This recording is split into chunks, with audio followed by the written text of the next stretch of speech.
Coming up on today's episode of DLLS Mavs, we dial up the Stein line with our guy Marc Stein from Las Vegas and the latest on Luka Doncic and Jason Kidd's viral interview with Marc Stein. All that and more on today's episode of DLLS Mavs. Here we go.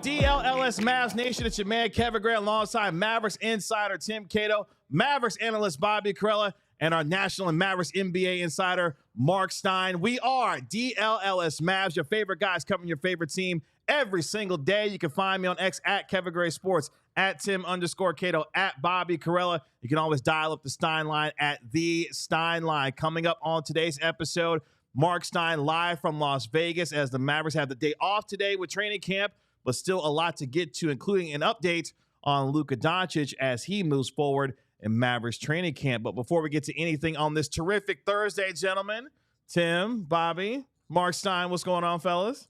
The Mavericks have the day off. Why don't I? Because you work. No days off around here, Bill Belichick. No days off. That's right. It's 24/7, 365 with you. I'm just giving all of my flowers to Marc Stein, to Emma Clark, to Jason Kidd, for making yesterday happen. It was a great interview. A lot came out of it, and we're going to talk about that today and tomorrow until the end of time, I'm sure. But, Mark, great job, man. Give all the flowers to Emma Clark, honestly. She had to do the real difficult, heavy lifting because there were hours stuck in the airport. Yeah, trust me. I was just an accessory. Top 5 moment in Marc Stein's DLLS Mavs career so far? Ooh. If I didn't have the suitcase weighing me down, it would have been a contender. The top 5 moment for me. I can't let go of the suitcase. Well, you can let go of it when you get back to the DFW. How about that? Is that cool? Airport, I got to check it in. It's a great look, man. The reason that the suitcase is weighing you down is because you can't let it go. You just got to let it go. We're all logs floating down the river. Use it as a flotation device. The reason you can't let it go is because you love it so much. Secretly, deep down.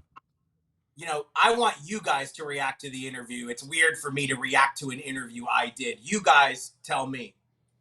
We will do that at 12:30 today with Bobby's breakdown today. So don't you worry about it. Don't you worry. We got you covered to be able to talk about the Jason Kidd interview. It was a good interview. I enjoyed it. Yeah. I mean, my short thoughts, we're going to get a lot more into this, but it was a great interview. It answered a lot of the questions that I had. It probably helped that I sent you a bunch of questions as ideas, and some of them were asked. Had I been out there, I would have been asking similar questions, but I appreciate Jason Kidd answering some of them pretty openly and honestly and transparently. And he's always been pretty good at that. And he's gotten better as he's grown more comfortable into this role and had more success. And yeah, I just thought it was a great interview, and it really set up the season with more answers to questions that we've been talking about, been bringing up on the show for weeks now. Yeah, we will talk a little bit more about it in the third segment. I would highly encourage you all to go watch it as soon as the stream is over, as soon as you're done listening to the podcast, however you're consuming this. But it's like 14 and a half minutes, 15 minutes long, and there's like 7 or 8 or 9 things that are coming out of that people are talking about. And that's the sign of a good interview. That's the sign of a wide-ranging conversation. You know, you hit a lot of things. It wasn't just 15 minutes talking about one thing. There's like 5, 8, 10 main ideas in there that are worth chewing on. DLLS Sports on YouTube. Make sure you find that interview and check it out, especially after today's stream. Today, the latest, though, on Luka Doncic. Luka Doncic is going to be out for the next week as he is dealing with a left calf strain that we reported yesterday by our own Marc Stein as what he's going to be dealing with, suffering that injury this past Sunday during a workout. Mark, what is the latest when it comes to Luka Doncic, the timeline that we're looking at as the Mavericks continue to move forward in training camp here? Yeah, so basically what happened here is Luka got into town late last week, and the Mavs did have some pickup games Saturday and Sunday, informal workouts in Dallas before the team came to Las Vegas for official training camp. In Sunday's workout / pickup game, I'm told that Luka took an inadvertent kick and, played through it. And then you saw Tuesday at the first practice here in Vegas, he was out there early. I think the Mavericks tweeted a picture of a very giddy Luka Doncic attacking the basket with D Live probably on a switch, or maybe D Live just guarding him because he wanted to. And so Luka did start Tuesday's workout, but he started to feel tightness, went to the training table. As Jason Kidd said yesterday when he spoke to the assembled press here in Vegas, the Mavericks decided to send him for an MRI. A calf strain was diagnosed, and the Mavs have said he's out at least a week, so he's out for the rest of camp. He will not play in Monday's exhibition opener at home against Memphis. But honestly, my sense at this point is that this is very precautionary. Luka Doncic is still here in Las Vegas. He is still going to every practice. After we finished the interview with Jason Kidd yesterday, as Emma and I are packing up all the gear, and actually as Emma packed up all the gear, I just kind of observed into the gargantuan, hideous suitcase. And Mavericks assistant coach Sean Sweeney could not wait to needle me about. Said looked very Miami. And as we were getting ready to leave, Luka Doncic got on the bus and went to practice with the rest of the squad for their evening session on the second day of two-a-days. So my sense is, if this was something truly troublesome or serious, I imagine he would have been sent back to Dallas for, treatment or whatever. And, that obviously did not happen. He is still here with the team. As you guys said, Mavs are completely off today, which is another nice thing for us to have this Jason Kidd interview, because there won't be any fresh content coming out today. So that's great for us that we've got this voluminous discussion with Jason Kidd to share and dissect. But like I said, I think that, and you guys know Luka. He these things happen to him all the time. He takes these hits. There might be times where he has to sit, but there isn't a soul in Mavs camp who has given me any sense that there is grave concern about this at this point. Luka, as we've talked about numerous times on this show, he spent the last 2-3 weeks since I was in Slovenia essentially getting a jump on training camp, training with Illyria in Slovenia. That is the team that his father, Sasha, is the GM, the sporting director for. So he's been practicing already. I think you guys saw he reported to camp in pretty good shape. But after all that kind of attempt to downplay the severity of this, we do have to say, there's this misnomer that last year Luka and Kyrie finally had a training camp, and that was a great launch pad for last season.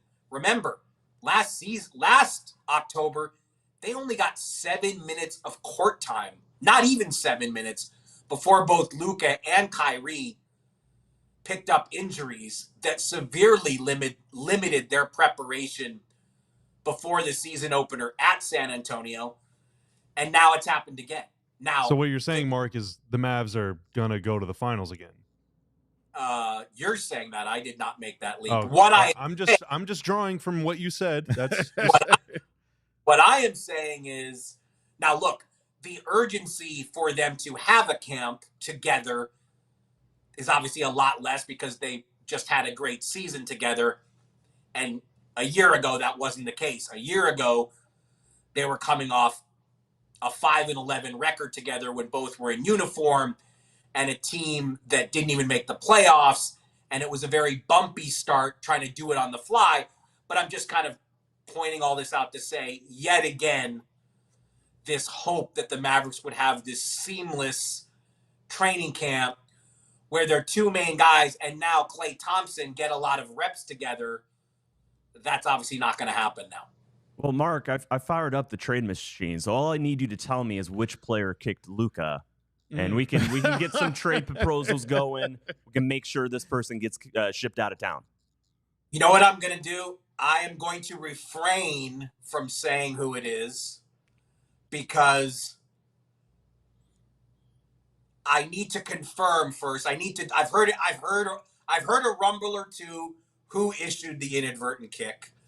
I need to confirm it and be 1,000% sure before I say it, because I do not want to subject this player to a bunch of needless vitriol. If I'm going to say it, I better be damn sure that it's the right guy. So, and it's pretty common journalistic practice. Like, for a minor injury like this, we don't typically go naming the player who caused a silly little injury. I'm sure I could find out as well, but I'm joking. Mostly joking. I'm about to say we're having a source war here. Is this what's going on? I'm mostly between joking. Cato and Stein? Is that what we're doing already? But I just want to note who it was, and we'll remember that. We'll remember. We can keep track of it. Yeah, we'll remember. Mark, you started. I am so tempted to give you guys a hint that would be so loved among the three of you, but it's too good of a hint, and you guys will figure it out. So I'm gonna show some rare maturity here, and like I said, I need to do more reporting before I go there. So send a text the hint to us, and we'll just tell the audience if it's a good hint or not. It would be a slam dunk hint if I gave it to you. It would not take you guys long to leap from hint to answer. Mark, you started to allude to it a little bit, but it doesn't seem like there's any real concern about his availability for opening night by the time the Mavericks get ready to take on the San Antonio Spurs for Luka Doncic, it sounds like. Yeah, look, I think, we got to be honest here. We got to wait and see for the update in a week. We're not going to get anything new for a week. And, I don't want to sit here and guarantee that everything is fine and okay and dandy. It's certainly not okay and fine and dandy because of what I just kind of went through. Klay Thompson is new here, and he needs reps with this team. And, he said at media day he needed a couple weeks. So, so look, I don't think Monday against Memphis that Luka and Kyrie were going to be playing 40 minutes. I mean, I imagine had everything gone swimmingly, it would have been a quarter or two at most. But, again, if Luka is out for at least a week, and then you would imagine there would be some sort of ramp up before he gets back in the mix. There's only 4 exhibition games in the modern day, so there isn't a ton of prep time. So, yeah, it's certainly not ideal by any stretch. So I don't want to sit here and say there is no concern at all. We're going to have to wait and see what the update is in a week. But again, just using history as a guide, I mean, I'll put it to you guys. Does anybody on that beautiful desk think Luka ain't playing against the Spurs on October 24th? Heck no. No, he'll be ready. Yeah. To put my Jeff Stotts hat on, and Jeff Stotts, excellent guy who covers injuries in the NBA. A strain is a tear, but that sounds dramatic. It's a small tear. It's a small tear to his muscle in there. Your muscles tear all the time. You partially tear your muscles when you're working out. That's what feeling the burn is. Exactly. Especially going up the stairs today here at the office. Oh my God. That's for damn sure. So it's true that, the only concerning thing, like truly concerning thing, is that they were so unsure that they went ahead and got him an MRI on it. But the fact that it came back and it's just it's a small strain. Jeff Stotts also tweeted out that usually, now I believe he was talking about a contusion. It was initially said to be a contusion, but he said a contusion, if that's all the injury is to an NBA player, that costs them on average 4 days. So less than 1 game on average. It's a very, very minor injury. It's a bruise. The fact that it's a strain makes it ever so slightly more concerning, but not concerning in a sense that he's going to miss the opening game, anything like that. You get banged up playing basketball, and Luka especially gets banged up playing basketball. The real concern, and again, this is a small concern, it's just that Luka, we've seen him play entire seasons where he's just banged up and he has this nagging thing and he has this other thing.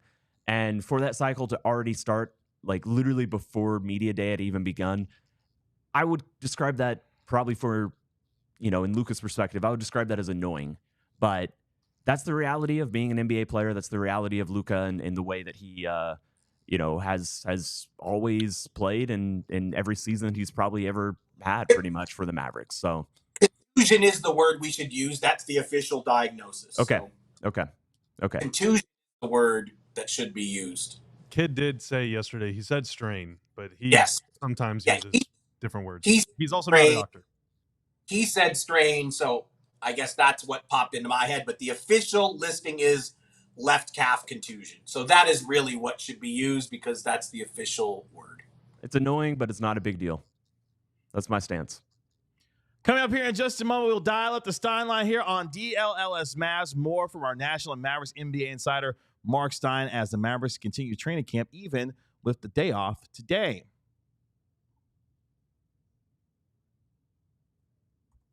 Oh, that's me. That's on me. My bad. Let's talk about Roback. Roback is the best. I don't know if you guys... I don't see a lot of Roback, so I'm actually kind of disappointed in you guys right now. I hear that you only wear golf polos when it's not super hot outside because I'm a sweater. Like I sweat a lot. Yeah. Well, it's quite simple. It's the best fit. It's the best feel. So I think you could actually wear it for more than just golf. The quality of the gear speaks for itself. They have performance polos. They perform better in the heat than any other polos. Oh. It's pretty hot outside. It is. Yeah. It's in the 90s. So this is not just golf-centric. I think you could use it for just about anything. They're also moisture wicking. So their polos don't stick to you, and they have a nice stretch.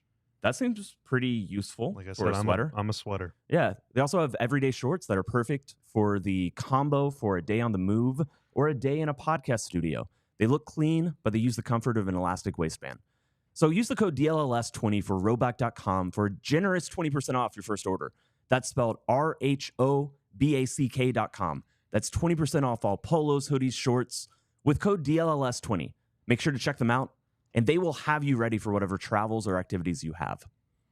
And after you do, you get you a pair of nice, that's right, Shady Rays. Oh, I've got some. You got some Shady Rays. Put your Shady Rays on, Tim. Get ready for the season ahead with quality shades built to last. Our friends at Shady Rays have you covered with premium polarized shades that won't break the bank like the ones you see on our beautiful faces right now. Shady Rays is an independent sunglasses company offering a world-class product rated 5 stars by over 300,000 people. Their shades have durable frames and crystal clear optics, making them the perfect choice for all of your outdoor adventures. Hundreds of options to choose from, so you're bound to find the perfect pair to match your style, kind of like Bobby is doing right now.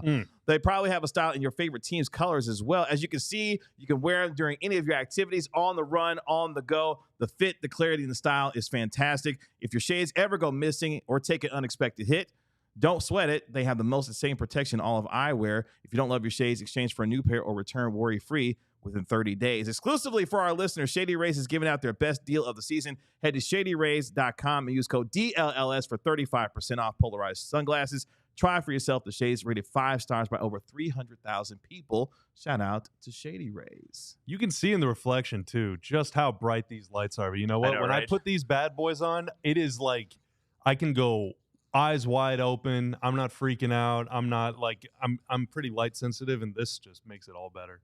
Well, you look real good. You look real good, too. Thank you. Mark, we got to get you your pair of Shady Rays so you can look cool like us on the set. You need it more than any of us. You're in Las Vegas right now. Damn. Oh, that's true. I thought you were trying to throw shade at Mark. Like, damn. Wow. Well, I'm trying. No, I'm I trying. picked up what you was putting down. I'm not trying to throw shade. I'm trying to throw Shady Rays his direction. Good call, Tim. Good call. It's time for Mark to save us here on the Stein line as we dial up the Stein line here on DLLS Mavs. Tim's like, I don't need saving. Maybe it's me that needs the saving.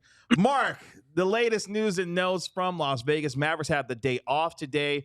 Newsworthy yesterday, of course, your interview with Jason Kidd as well. The latest on the Mavericks as they get a little bit of rest and relaxation in the hot Vegas sun today. So where do you want to start? You tell me. You want to start with Frank Vogel? Frank Vogel, now a coaching consultant of the Dallas Mavericks, as stated by Jason Kidd. Mark, what does coaching consultant actually mean? Can you describe that role for us? Coaching coaching consultant means you're not there every day. You make occasional trips to Dallas to join the staff. We just saw this last season with Jeff Van Gundy. Jeff Van Gundy was a coaching consultant all season long with the Boston Celtics. Now, in the playoffs, Jeff Van Gundy was a daily presence with the Celtics. In the finals, you saw him with the Celtics here in Dallas. So Frank Vogel is in camp. And look, the offseason before, Jason Kidd was really hoping to convince Frank Vogel to join the staff. Frank Vogel, of course, got the Phoenix Suns head coaching job. To be honest, Jason Kidd went after both Frank Vogel and Jeff Van Gundy in that offseason. Jeff Van Gundy, of course, had just been freshly let go by ESPN ABC. At the time, Jeff Van Gundy declined the Mavs offer, ended up joining the Celtics as a coaching consultant. But when you hear Jason Kidd speak about Frank Vogel, the way he talked about him in our interview, the way he talked about him in the group interview with the assembled media here at training camp yesterday, I mean, they became very close when Jason Kidd was an assistant in LA. Since Jason Kidd has been in Dallas, the Mavericks have applied Frank Vogel defensive principles in their defensive schemes for the past 3 seasons. And so they are thrilled to have him as a contributor, sounding board, observer. You don't have to be with the team every day to watch film, see stuff, make suggestions. So I think we will see Frank Vogel in Dallas on occasion during the season. Excuse me, guys. Sorry, my voice is struggling today. Maybe I'm a little bit too old to be flying to Europe and Vegas and all over the place. Spend a lot of time out there. Mark, so you mentioned Van Gundy, but it's not dissimilar to Dennis Lindsey. Now, not a coaching staff, but he was an assistant or a consultant for the front office last season, for the Mavericks front office. You could almost even say it's not dissimilar to Tyson Chandler, someone who is I don't think consultant is in his title, but he's not someone who travels with the team for the most part, but he is often around the team. He's often helping player development stuff. This is something they do where they have people who are not full-time members of the staff in the sense that they're at every single game, but they are here, they are around, they are paid by the Mavericks to help in specific, just less 82 game a year, style manner. Is that fair to say? Tim Gergerich also spent a lot of time with Right. the Mavs during Rick's tenure. There as well. Tim Gergerich remains a Vegas resident. He is a Las Vegas legend. I went right up to him and saw him on day one of camp. And Is he your favorite, Tim? Gerg was, for the purposes Answer carefully. In this venue right here. When I was in school, Tim Gergerich was part of Jerry Tarkanian's staff at Las Vegas. He's a Vegas legend. So I was joking with him that, how nostalgic. I was overwhelmed with nostalgia being here at UNLV for the first day of camp. And Gerg's in the gym and we're on UNLV's campus. And for a moment, I certainly don't sound young and spry and healthy right now. But in that moment, I felt like my younger self. So, look, after year 2 of the Kidd era, we know how rough year 2 was.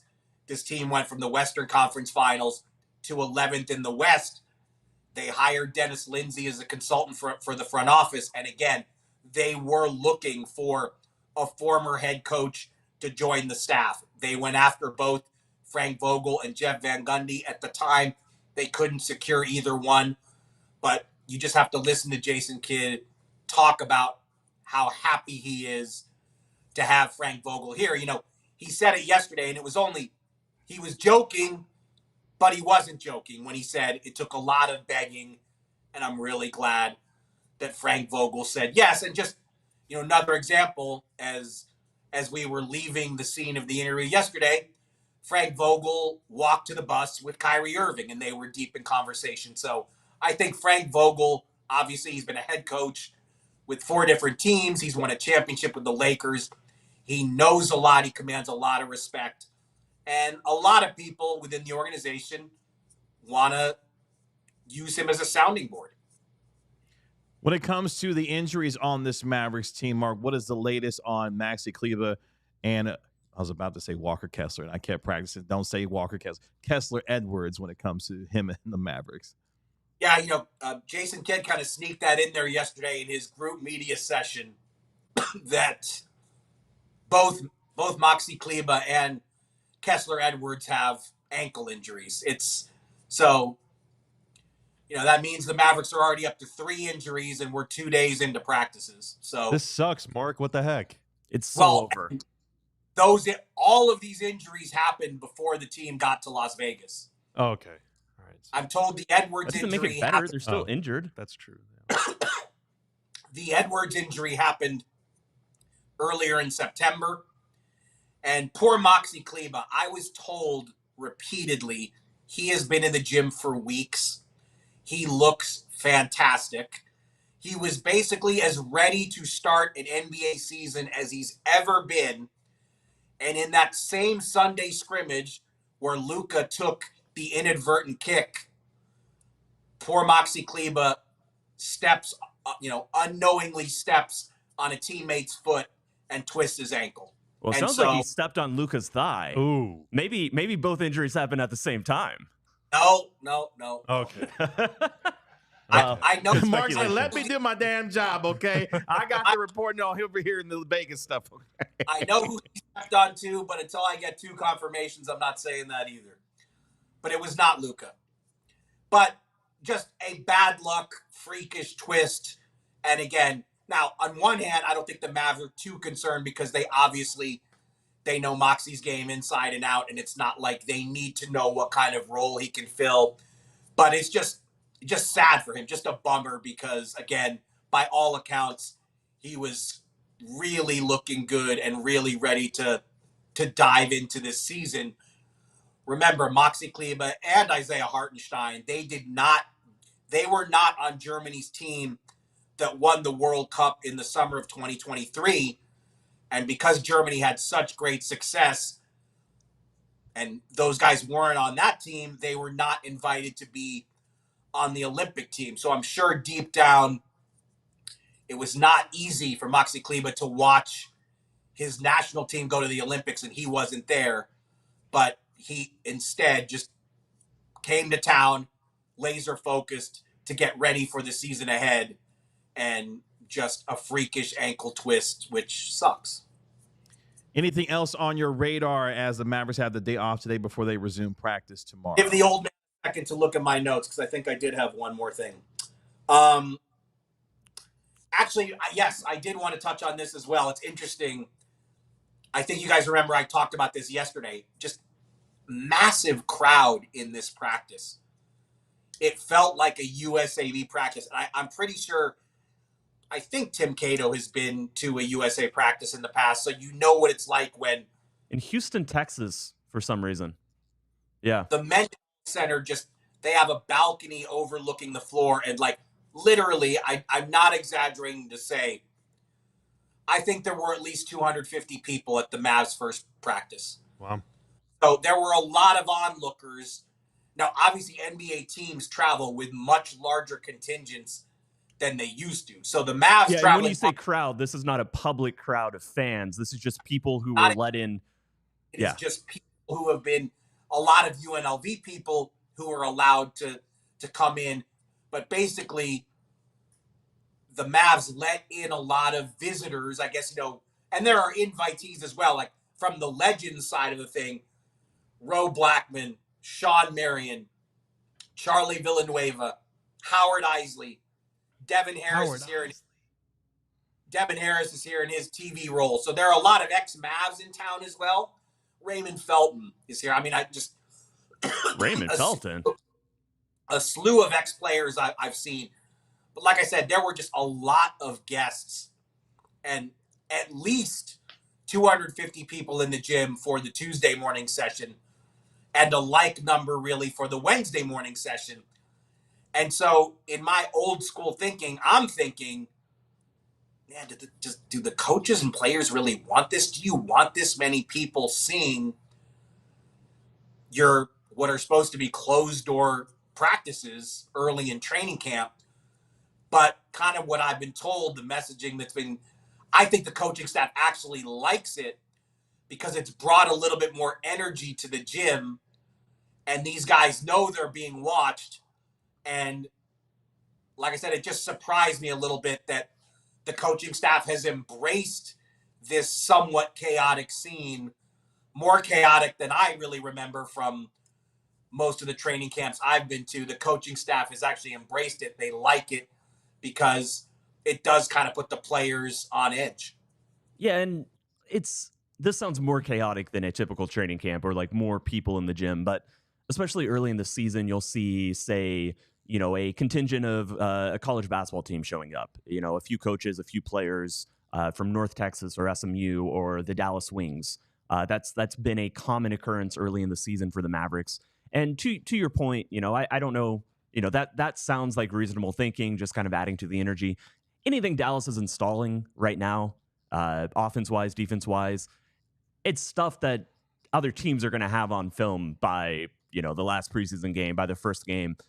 I do think there's a competitive advantage you can get if you're, let's say, watching a practice before you're specifically planning to play another team. If that team knew what you're specifically planning to do, that would be one thing. I don't think that there's much lost on a OPSEC top secret manner from, somebody watching training camp necessarily. But what do I know? I got to be honest. Personally, I'm more from the Greg Popovich school, and I wouldn't want anyone in the gym. I'm too paranoid. I do not want onlookers from all over the place. And again, it is invite only. It's not like, as Bobby was saying, it's not like it's open to the public. It's not like anybody can just saunter in. They didn't let you in. No, they did. The media does not get to. The media is not in there. Yeah. The media is not in there. Well, Mark, we appreciate your time as always. Thank you so much for dialing up the styling with us here on DLLS Mavs. Enjoy the rest and relaxation today. And obviously, tremendous stuff with Jason Kidd and the interview that you conducted with him yesterday. If you haven't checked it out already, DLLS Sports on YouTube, the Jason Kidd interview exclusively with our National Mavericks NBA insider, Marc Stein. Mark, we appreciate the time, man. As always, thank you so much. Thank you guys for putting up with my voice today, and I will be back with you next week. We'll finally be back together, all four of us. Let's go. Let's go. It's going to feel so weird. Go. Bring that suitcase home, okay? All right? Yeah. Believe me. Believe me. Thank you, Mark. We'll text Enjoy later, Vegas. Mark. Get back safely. Bye, guys. There he goes, our National Mavericks NBA insider, Marc Stein. Of course, you can find him at The Stein Line on X. Coming up here in just a moment, Bobby's Breakdown. Jason Kidd sitting down with our National Mavericks NBA insider, Marc Stein, and maybe the triangle in some parts coming to the Mavericks. Rugged Road, though, let me talk to you about Rugged Road. Is dedicated to creating innovative and durable outdoor gear for adventurers who demand the best. Our products are designed with the highest quality materials and craftsmanship, ensuring they perform in the toughest conditions. Whether you're on land or water, Rugged Road gear is built to accompany you on every single adventure. Crafted to handle the toughest environments, their coolers are built to last, ensuring they keep up with any adventure. Their coolers are guaranteed to keep their contents cool for up to 7 days, but oftentimes much longer than that. Perfect for a variety of outdoor activities, from fishing to tubing to tailgating. These coolers are designed to meet the needs of every outdoor and sports enthusiast to keep your drinks cool at any portion at any time. So gear up for your next adventure with Rugged Road coolers. They're reliable, durable, and built to be used. Rugged Road is your ultimate outdoor companion. Head to ruggedroadoutdoors.com and use code DLLS for 10% off. Again, that's ruggedroadoutdoors.com and use code DLLS for 10% off today. With Empire today, you get shop at home convenience, the right products for your needs, quick and professional installation, and a low price guarantee. Empire today is the best place to get new flooring. So, of course, there are going to be copycats running around out there that are going to claim they can do the same thing, but fret not. Empire cannot be beaten on quality, service, and speed. So don't believe all that other hullabaloo that you're hearing from those grifters out there. With their virtual floor designer, it's a great way to see how well new floors will look in any space. It's easy. Just snap a picture and instantly see how that new floor will look in your room or in your DLLS studios.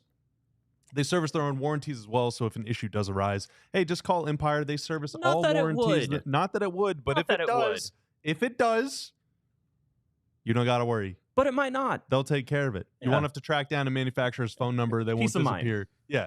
So it's all good, baby. Schedule a free in-home estimate today. All listeners can receive a $350 off discount when they use promo code DLLS. Restrictions apply. See empiretoday.com/DLLS for details. Coming up in 10 minutes, who is your favorite Maverick that you wanted to see between Najee Marshall and Quentin Grimes this season? But before we get there, time for Bobby's Breakdown. Jason Kidd sat down with Marc Stein in a terrific interview that you can watch after you watch us here on DLLS Sports. And don't forget to like, comment, and subscribe to our YouTube channel and download and subscribe to our podcast wherever you get your podcasts for free. Give those a 5-star rating and write a review for those podcasts while you're there.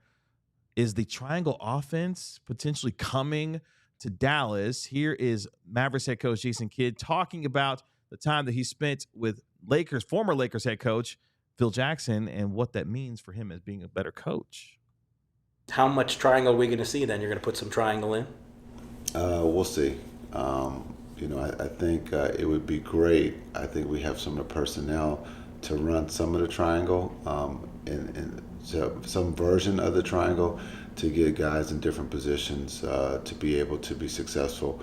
One of the things I did learn, about the triangle is that the Laker teams really didn't, dribble a lot. There was a lot of passing holding the ball for 2 seconds and getting off of it would be something that hopefully that we can do. You like that? I do. I think it gives you the player 2 seconds to make a decision of shot or being able to make a play for a teammate or just get off of it. It just keeps the defense on its toes. When you hear that, gentlemen, elements of potentially the triangle coming to Dallas, of course, Phil Jackson and Tex Winter, the late Tex Winter, famous for the triangle offense. Bobby, as you break this down and you hear this, what does it mean for the Mavericks in their offense? Wait, we're calling this Bobby's Breakdown? Yeah, and that's the only thing we're calling it, Not Tim. Bobalysis? That's What? actually pretty good. Bobalysis? I do like that one. Okay, yeah. I just think Bobalysis. That's better The than look some of the on other Bobby's ideas. face when he thought he was going to say something else. I'm glad it worked out the way that it is. Bobalysis. Yeah, Yeah. no, that's great. Because I was not ready for that wrath and For the fury that was record. coming your way, my guy. For the record, you're my favorite Bob. Some haters would call it banalysis. But now, wow. Ooh, but here we go. All right, Bananalysis. let's talk about basketball. Let's talk about basketball. Okay, let's do it. So, triangle offense. It is kind of known almost like it's like a bad word now because it's this kind of outdated system of offense. Triangle also means triple post offense. It was what the Bulls ran whenever Phil Jackson was the coaching Michael Jordan, Scottie Pippen. The Lakers later employed it under Phil with Kobe and Shaq, and then later Kobe and Pau. So triple post, that usually means high post, low post, mid post. That means like you got a mid post and then 2 low post players on either side of the floor, and whatever side but it doesn't. None of that stuff really matters because what the Mavs are going to be using is more of the principles and the foundations of the triangle, which are thus, right? Every single player on the floor is able to do at least 2 things. So there's a triple threat, right? You can pass, you can dribble, you can shoot. Every guy on the floor is able to do multiple things. Think of what made Lamar Odom so good as a Laker. He's a 6'10", 6'11" guy, maybe 6'9" or whatever, that could drive, that could pass, that could put the ball on the floor and make something happen. And as you look back on things that we've used, sound bites we've used on this show over the last couple weeks, you begin to piece it together like, oh yeah, wait a minute, maybe this is going to be a thing. Like P.J. Washington is going to start bringing the ball up the floor. You signed Spencer Dinwiddie as another ball handler. Yeah, and Jay Kidd mentioned in that same interview with Mark, if you haven't seen it yet, Jay Kidd mentioned that Luka might be getting the ball in some different parts of the floor, and he's not going to bring the ball up the floor. So I'm thinking, okay, well, Luka mid-post, Luka low-post, things like that. Now, too much posting up is a bad thing. Jay Kidd mentioned that Derek Lively's doing a little bit of post-up stuff. I said that's probably more ceiling on pick and rolls than actually like, all right, clear out and get me the ball. But that's an element too. Can you be a threat to score? But more importantly, from Lively's, as it pertains to Lively in particular, can you be a threat to pass? Now, I tweeted some videos of Mavs plays from last season's on my timeline that we can't show on this show. But if you go to my timeline at Bobby Corelli, you'll see examples of how the main element of the triangle offense is about reading and reacting to what the defense is doing. And that's why being a multi-threat player, no matter your position on the floor, is so important, because let's say Luka's being double-teamed. Hey, you're Derek Lively. Now you have the ball at the free throw line. You can pass it to the corner. You can pass it to the corner, or you can flow right into a dribble handoff with Kyrie Irving. But you can only do that if Kyrie Irving also recognizes, hey, there's a whole lot of empty space right there. I should go cut into that space and receive a handoff. Or, you have 2 or 3 guys working together on the play side, the ball side, the strong side of the floor to create some sort of advantageous look. Now, the Mavs ran a lot of triangle elements to their offense last season, a lot of zoom actions, which is a coming off a screen into a handoff. They ran a lot of stuff for Tim Hardaway Jr. coming off the weak side of the floor up to the top of the key into a handoff. I expect them to do a lot of that with Klay too. But what the Mavs are going to be using from the triangle, again, is a lot of read and react, which is what Klay is used to doing with Golden State. The Warriors ran a lot of triangle stuff, especially early under Kerr before they got Kevin Durant. And a lot of read and react, a lot of individual creativity, a lot of ball movement. There are really good examples of Mavs possessions and sequences last year where there were more passes than dribbles. That's what this is ultimately about. Limiting wear and tear on Luka, increasing ball movement, increasing involvement from everybody else. Here's a example. I'm just trying to think of how it might look for the Mavericks. And stop me when you have anything to add. Okay. Let's say you've got Klay Thompson bringing the ball up the court. And Derek Lively, he's under the basket, but he comes not to screen for Klay, but he comes to set up right around the elbow. Luka Doncic on this side of the action, he's in the corner. And so Klay comes up, and he tosses the ball to Derek Lively. Now, Lively's at the elbow. He's facing away from the basket, but he's got the ball in his hands. This play is set up to eventually get Luka the ball. But what happens first is that Klay is going to come down and screen for Luka to get him open. But the moment he tosses the ball in, if he realizes that the defender is already kind of biting down and anticipating this, then you can boom. Yeah. What if he veers off either as a direct cut to the rim, or he just veers off to the top of the key and all of a sudden he's open. He just needs a second to get a shot off. Okay, so that's an open. Derek Lively should be looking for it the entire time. And that's only possible if you have a big man that can make that pass. There's a lot of big men is starting to show that he can start to make some of these passes, yes. Daniel Gafford actually showed the ability to make that pass a little bit as well. A little bit. So, okay, so that's not open. So Klay Thompson goes down and he screens Luka's man in the corner, and Luka is coming up around the three-point arc. Luka's man knows that. One thing that Luka can get better at, he is a single threat in the corner if all he's going to do is come up around that screen and get the ball. He's kind of a single threat, if he just gets the ball standing atop the key. We could see some back cuts from him. Maybe. That's a situation. He's never been a big fan of cutting. Yes. But I think that's why off-ball movement for him. But you seal him, and then you get in a post-up, and all of a sudden... You could do that. Or you could do that. I think oftentimes teams are going to put their weaker defender on Klay than they would on Luka or Kyrie. And sometimes that might be a smaller player. So if you're having Klay set a screen for Luka... Now you're creating the mismatch. You're going to probably switch that because you can't leave either of those guys open. So now Luka's got a little guy. I recognize that. I seal Lively. Give me the ball. It's also a situation where if Klay is screening for Luka off the ball, there's a chance for a little confusion there. Yeah. There's a chance that all of a sudden Klay can slip out for a cut, for an open three. Then Luka's getting the ball. And so he's coming up. He's curling around. And Lively just pitches it to him, flows seamlessly into a pick and roll. And it's basically just using different principles that have a few more options, a few more route trees. I have really been mentioning a lot of football stuff lately. Yeah, look at but you. that's what it is. It is all options, but all of this stuff is unspoken. In football, you have a play call where it is, okay, I can run a post or a go or a curl, and you kind of read and react as you go.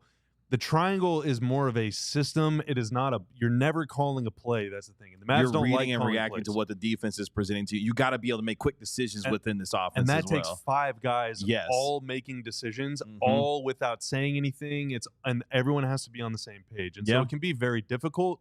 I think one reason have a high IQ players to be able to run this offense. Yeah, I think one reason it doesn't work, like the true system doesn't work in the NBA, is because it's too much posting up, and posting up is bad.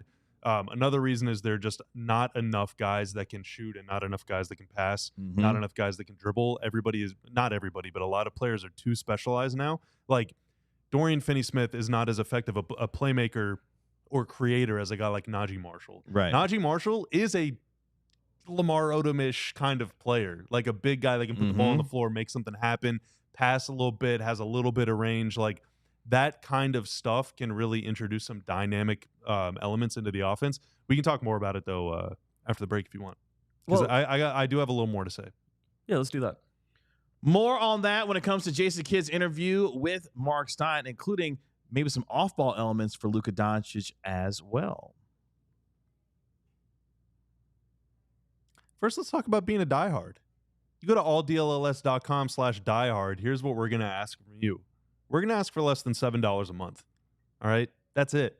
Think of how many things you buy almost every day that cost that much money. We're asking you for that one time per month. In exchange, we're going to give you a free shirt. Boy, we're going to get our shirts so soon. So soon. I'm so ready for my You're gonna get your shirt. so soon. Yes. And that pays for almost half the cost. There was a fire at my apartment, and so the T-shirt No! factory. Wait, what? Not. Yeah, I'm sewing all the T-shirts at my apartment. Are you okay? That is a terrible It way to burned lead more into Are that. the shirts okay? What? No, the shirts were lost in the fire. No! Yeah, it was a horrendous tragedy. Well, that's What in the awful. world? Yeah. Well, luckily we have a It was very isolated only to the shirts. luckily Nothing we else have a was- very high everything quality else shirt was- manufacturer Yeah. located in the U.S. that's going to send you that stuff. We're going to freshly keep you made. far away from the T-shirts from now on. Yeah, you get access to Jeez. the entire website. So this morning, for example, if you're a Cowboys fan or a Cowboys doomer, either way, our very own Clarence Hill wrote a pretty scathing column with some analysis and some news breakdowns of why the Cowboys aren't interested in Devontae Adams and how can you possibly be all in on a season if you're not all in on trying to make your team better by adding a player that is available that could suit a fill, a AKA hole of they're need on your team. cheap. Maybe. But the only way to find out what Clarence concluded is That's by right. becoming a diehard. You also get a discount on all merch. You get a discount on future events. You can join the diehard Discord. And there's a whole lot of merch coming out soon, too. So, alldlls.com/diehard. Become a diehard member today. Get a physical diehard card as well, just like Bobby. And we've got 20% off events, premium content on our website as well, pre-game shows, post-game shows, all kinds. It makes it hard for you to die too. I'm not going to promise immortality, What? but if you're a diehard, What are you doing today? jeez, man. it's in the name. Okay. alldlls.com/diehard. Become a diehard today. Jason Kidd sitting down PTSD with from the Marc fire. Stein discussing on my potential life, new flashing improvements to the eyes. offense, including maybe Luka Doncic being off the ball a little bit. We continue with Bobby's breakdown based off of what he heard and obviously reacting to what was a tremendous interview with Marc Stein and Jason Kidd. Yeah, so we're talking about these. It is a zoom action where you're coming off one screen into a handoff and another. So it's like a double screen, but one of those guys has the ball, right? The Mavs ran some handoffs last year. They did not run a ton of handoffs, but they did run quite a few for Luka and for Kyrie. So 57 players in the NBA last season took at least 300 handoffs. That's like a pretty good amount of NBA players, right? 57, that's like 2 per team. Well, Kyrie ranked first in points per chance created off of handoffs, and Luka ranked third out of those 57 players. So those guys are extremely good. And now that's points per chance. That's not just Luka. That's not just the guy. Where was giving their them the volume ball. at?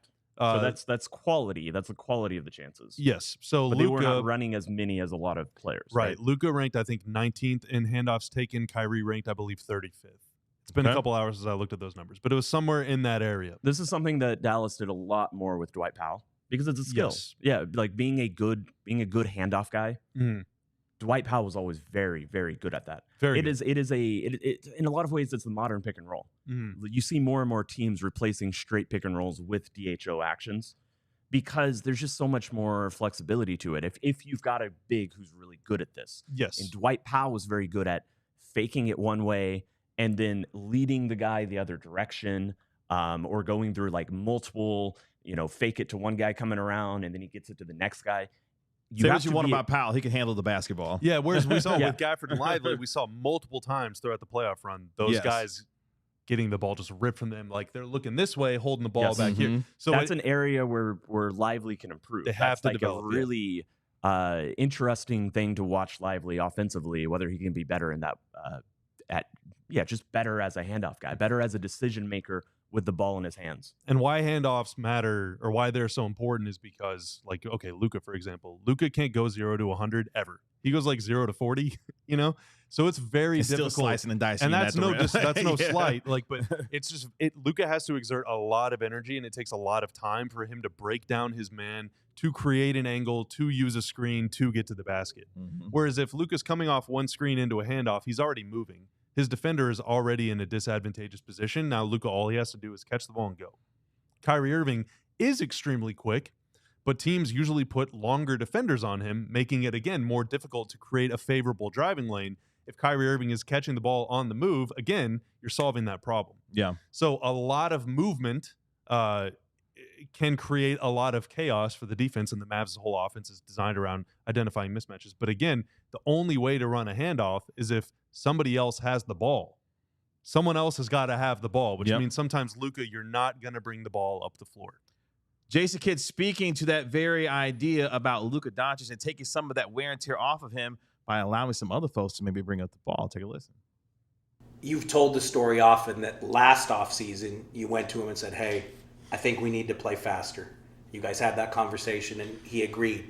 This past offseason, what kind of discussions did you have with him? What was the message to Luka? Well, this offseason was short and sweet, so I didn't give him one. I wanted him to relax. We talked about last year playing faster. This year, I'm going to talk to him about hopefully, letting someone else bring the ball up, getting him the ball on different spots on the floor where he can be successful without having that war or that challenge of, harassment when he has to bring the ball up. And I think that would make him stronger. We'll see what he says. I know he loves the competition. He believes that he is the point guard, but sometimes the point guard can, start the offense on different spots of the floor, and hopefully he believes that and trusts that I'm putting him in a position to be successful. Different spots on the floor, putting him in a position to be successful, taking some of that wear and tear off of Luka Doncic, all in this, and it sounds like to do some preservation for him throughout the course of the regular season as they get ready for the postseason as well. But there's some really interesting nuggets in there based off of what he's saying about what he can do to be able to be in some different spots and positions to really make this offense that much more effective, including some potential off-ball movement there. Yeah, I mean, I think of myself as a ball knower, but let me tell you, when I have download the sleeper app if you're a ball knower as well. When I have ball questions, Bobby is the guy I call. Like literally, I've called you before and just been like, okay, please help me understand this thing that I'm looking at. So I guess the one question I wanted to ask you just about, let's say Dallas successfully implements, these triangle principles concepts into the offense. It's something we're seeing a lot. It's really hard to put a percentage on it because, again, like you said, it's not that you're running a triangle play. It is more that these principles are shown throughout the offense. But let's say that we're seeing it, more possessions, like, every 2 or 3 or 4 possessions, it's very clearly, building, the actions are building off those principles. What actual, like, very simple, break it down, basketball actions, basketball moments, things that you or, anybody, the person watching basketball for the very first time can just look at the screen and say, this thing keeps happening a lot more than I'm used to the Mavericks of old. So it kind of changed as last season unfolded because the Mavs actually started implementing some of this stuff during the season. But a couple years ago, the Mavs go to the conference finals in 2022, and the offense was extremely predictable. It was Luka high screen with Powell or Maxi or whatever. You had Finney-Smith in one corner, Bullock in one corner, Brunson on the left or the right wing, whatever, Luka in the middle of the floor. And that was just what they did. You knew those guys were going to be there for 23 and a half seconds until somebody put the ball up in the air. With the triangle, there will be guys in the corners, but it'll be different guys throughout the possession. So it's like pass the ball and then move, or hand off and then move, or space and then respace and then fill the empty space. And again, that's Golden State did that so much. Like, think about how many times like Steph Curry is driving and Klay's in the corner and nothing is there. So then Draymond comes a screen for Klay to go up to the wing, and then Draymond kind of comes to the basket on the dive, and that's not there. So Steph gives the ball out to freaking whoever, Andrew Wiggins or something. And then Steph goes to the corner. Yeah. And when you talk about personnel, you need a shooter like Klay Thompson You don't have to have one, but it makes it helps. so much easier. Yeah, I mean, Because you he's can someone like who drags the defense around yeah, with you him. can send PJ They're Washington scared around of all him. the screens you Yeah. want. It's I'm not gonna- chasing PJ. Nothing's happening. Yeah, Yeah, exactly. It was the same for Bullock. It was the same for Dorian Finney-Smith. Kyrie was the only person who garnered that type of off-ball attention. Mhm. But so many minutes of a game when he's leading the offense, especially when Luka's on the bench, the ball's in his hands. He's not in he doesn't have the ability to go drag the defense around a little bit. Yeah, and where Luka dragged the defense around last season, even without having the ball, because he would just kind of stay 40 feet from the rim. Mhm. Like there were so many possessions last year where Luka would like bring the ball up the floor, pass it to Kyrie, and then just not move. And Yeah. the Mavs are basically playing 4-on-4, and that allowed for a lot of creativity because you have so much more space to work with. Luka's greatest strength is also a bit of a weakness in that from the top of the key, he can do anything. It just takes some time.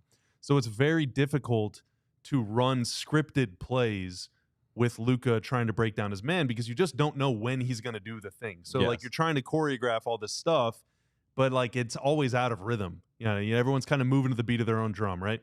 With the triangle, though, everything is read and react. Everything is like improv. Everything is in the moment. And Luka's so good at that. Like, you don't have to time anything perfectly because it's just going to happen when it happens, and Luka can see it. You're going to need teammates to be able to understand that wavelength as well. Yeah, so what you're going to be doing is watching like 2 or 3 guys kind of like dance on one side of the floor, and maybe you're looking like, what the heck is going on? And then all of a sudden, boom, one of the guy is going to cut to the rim, and one guy is going to flash to the top of the arc, and one guy is going to come across to get the ball, and then you're going to go in a handoff. Like, there's going to be a lot of people twirling around in circles. It's going to look kind of like watching Golden State, only not as frenetic because there's only one Steph Curry. Correct. But Kyrie is good at his own things. Kyrie is an excellent cutter. Kyrie is an excellent post-up player, even against bigger players. Say He's that just louder so for the quick. folks in the back. Kyrie's an excellent post-up player. He is. He's Yes. really, really good. And so I think you'll see some steals. You'll see some Kyrie screening for Clay coming to the top of the arc, and then Kyrie sticking around the block, and maybe like, what can I get? Maybe you'll see PJ bring a big hallmark of the triangle into the Lakers was Derek Fisher brings the ball up the floor, and then he gives it to Kobe, and then Derek just goes to the corner. You'll see PJ or Najee bring the ball up the floor, drop it off to Luka around the mid post, high post, 20 feet, free throw line extended, something like that, and then just keep going. It's almost like he's moving at the same speed without the ball. He's just going to the corner, but he's bringing the ball up the floor, giving Luka more time to establish himself, find the matchup, get the ball, go to work. The one question that keeps rattling around my brain, and I'm like halfway to coming up with an answer myself, but I want to see what you say. With all this talk of the triangle, and if we do see it really implemented, these principles implemented, is the pace going to slow down? Is this going to be a slower team than last season? Maybe, but there's so many quick hitter things Yeah. in it because like Yeah. you're talking about, right? What the example you had where you dump it down to Lively in the post, and then Clay goes to, or not post, elbow, and then Clay goes to screen for Luka in the corner. Well, there's like a 25% chance Clay's just going to have a backdoor cut, or there's a 25% chance that while Clay's screening for Luka, Kyrie's man is like cheating over to help on the backdoor cut that just happened. So now Kyrie's open for 3. Like, there's a lot of things that can happen very quickly. The idea, though, is that if the quick thing doesn't happen, you're not like, oh my God, we're out of ideas now. What the heck do we do? Hey, there's And- Luka or Kyrie. Get the ball to one of those guys. And one of the reasons, you mentioned earlier that Luka never really liked cutting. He's not an off-ball player. The reason he doesn't like that is because if he does a backdoor cut and it doesn't work, if he commits to a backdoor cut, it's going to be 5 seconds till he gets back in a position to have the ball in his hands above the arc over. again. You're doomed. If he actually feels like this team has enough ball handlers that, and Jason Kidd, the messaging from Jason Kidd also gets through. It's like, Luka, you aren't going to touch the ball quite as much as you were last season. And again, he led the league in time of possession or was second. Like a small dip in that area would I think we all agree I think it'll would be a okay. good thing. Yes. So if he buys into that, and certainly last season he bought into Jason Kidd coaching up the tempo. If he buys into that, he might be more willing to sell out on that backdoor cut. And if it doesn't work, he just goes and spots up in the corner or runs a weak side action with whoever the corner shooter is. He relocates to that corner, and PJ Washington, who might have been there or something like that, or whoever it was, that person is then doing that same, that relocation, that off-ball relocation to a different spot on the court that you're talking about.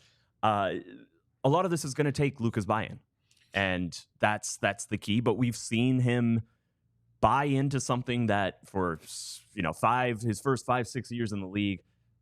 He's going in his 7th year. 7th year. Okay, so Year for seven. the first 5 years in the league, we never thought we'd actually see it. We never actually thought we'd see the tempo, which was almost always dead last. We never actually thought we'd meaningfully see it improve. If Jason Key can do this again, I think there is a possibility that we're going to see a Luka that's a little bit more motivated to play off the ball. I'll say this too, because the off-ball movement, not to say that we're going to see 90s offense when it comes to the triangle, but anything that can make Luka Doncic that much more of a threat on the offense, and if that means a little bit more off-ball movement, which means you've got to account for him that much more. He's already going to command as much as attention as he already does just being who he is as a player, but now you're getting him on the move a little bit as well. Now you're really starting to have defenses scramble a little bit as well, which all it does is create more advantageous opportunities for the Mavericks, especially now with Kyrie and Klay on the floor as well. PJ becomes a little bit more of a threat, taking the ball off the dribble. Like, you've got a lot of different things that can make this offense that much better by just some simple movements from Luka Doncic within this offense. And all this stuff happening away from the ball too, again, like, it's not necessarily to get somebody open, right? Yeah. The Golden State offense is designed to get somebody open. The Mavs' offense is designed to create a mismatch. Yep. So all these off-ball screens and stuff, sure, somebody might get open, but really the goal is, oh, Luka's got a 6-footer on him now. Or, oh, Klay, the center is now following Klay around the arc for some reason. Mm-hmm. Oh, Kyrie's got a 7-footer on him. Like, oh yeah, let's figure out a way to get him the ball. So I don't think and to get the mismatch for Luka without him always having to do all the work. Yes. So it's not and taking all the time to do it. Yeah, taking all the time, and not Luka taking 10, 15 seconds atop the key to go get that mismatch. It's hopefully setting up those same mismatches that this offense runs on, through action rather than time and Luka dribbling. Yeah, basically, I went through some playoff stuff today to try and find examples that I used on Twitter, and there were so many possessions in that OKC series. Now, Luka was really banged up, obviously, but there were so many possessions where it was 14 seconds of Luka trying to break down Lou Dort. And I'm sure J-Kid probably went back and watched that and was like, what the hell are we doing? Like, can we just find a different way to get him the ball? While Dylan is being injured as well. Yeah, like this is just bashing your head into a wall, hoping it breaks. Just like, let's do something different. Let's do anything else different, and maybe it'll make it a little easier on the guy so that in April and May and June, he's not 50%. And it keeps everyone else involved as well. And that matters a whole lot. There's a lot of mouths to feed on this team. Exactly. A lot of mouths to feed. Tremendous stuff when it comes to Jason Kidd's interview with Marc Stein. Fantastic breakdowns by our panel here today as well here on DLLS Mavs. Make sure you like, comment, and subscribe to DLLS Sports on YouTube. And also subscribe to the podcast as well. Give them a 5-star rating. Write a review for those while you're there. Download the DLLS Mavs podcast wherever you get your podcast for free. That'll do it for us today here on DLLS Mavs. We'll be back tomorrow at 12 p.m. The Mavericks get back on the practice floor after their day off today as they continue their preparations for the regular season and for the preseason coming up here in just a few short days, where we get some semi-real basketball for your Dallas Mavericks. For our guy Marc Stein in Vegas, Bobby, Tim, I'm Kevin. We're DLLS Mavs. We'll talk to you tomorrow at 12 p.m. here on DLLS Sports. Y'all be good. Peace. We all silly like the mayor.